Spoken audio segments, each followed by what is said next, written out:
नमस्कार मेरे प्रिय भारतवासियों। वक्फ संशोधन बिल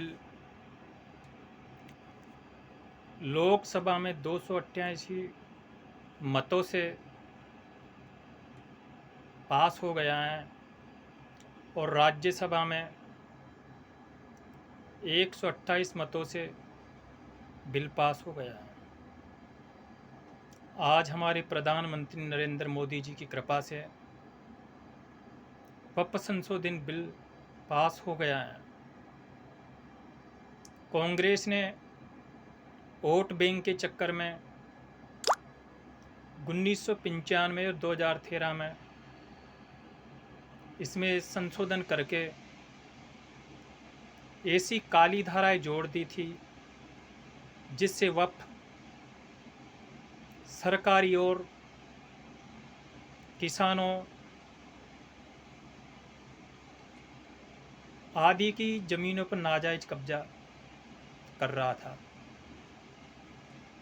सन 1951 में वक्फ के पास 50,000 एकड़ ज़मीन थी और 1995 तक ये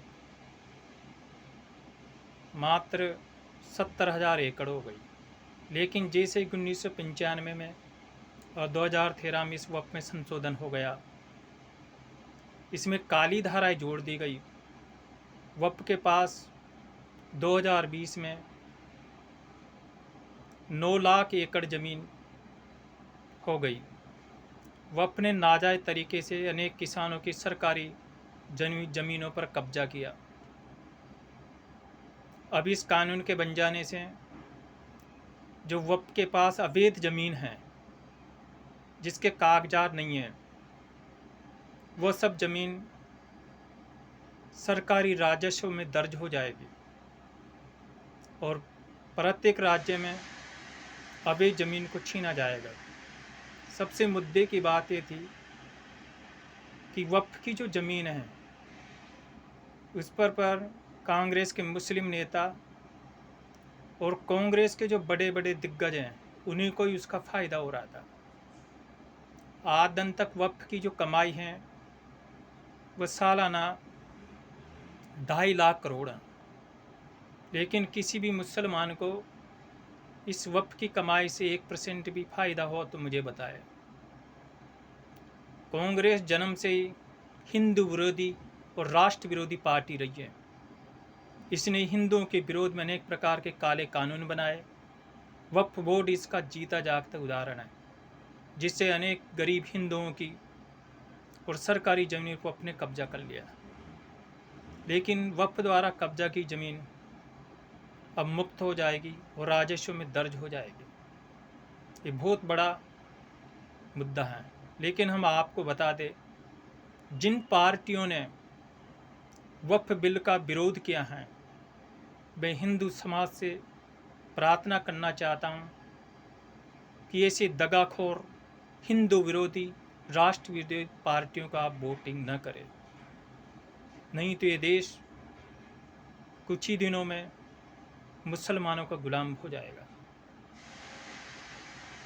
ऐसे हिंदू नेताओं को वोट न दे जो कांग्रेस पार्टी और अन्य पार्टी से जुड़े हुए हैं और राष्ट्र हित के जो मुद्दे हैं उनका विरोध करते हैं। आप ऐसी पार्टियों से, ऐसे हिंदू नेताओं से सावधान रहे जो राष्ट्र हित के कार्य में व्यवधान डालते, उनका समर्थन नहीं करते। ये वक्फ में ऐसी धारा आई थी, अगर वक्फ किसी की ज़मीन को छीनता है तो व्यक्ति कोर्ट में नहीं जा सकता, उसका जो केस है ट्रिब्यूनल में ही चलेगा। ऐसी काली धाराएं इसके अंदर जोड़ी गई थी, वह सब धाराएं वह मिट गई हैं।